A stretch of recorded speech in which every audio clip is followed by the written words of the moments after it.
Орман шаруашылығы және жануарлар дүниесі комитетінің 2024 жылдың жаңа жыл алдындағы кезеңде қылқан жапырақты ағаш тұқымдыларының жас талдарын күшейту туралы 2024 жылғы 21 қарашадағы нөмір 27-03-331 бұйрығына сәйкес Наурызым мемлекеттік табиғи қорығының аумағында рейдтік іс-шаралар жүргізіліп жатыр.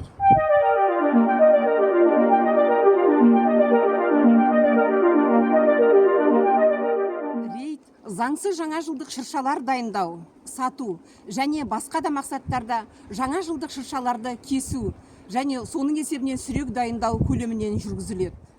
Заң бұзушылық фактілер анықталған жағдайда тәртіп бұзушыға әкімшілік айыппұл 50 мен 150 айлық есепті көрсеткіш көлемінде салынатын болады.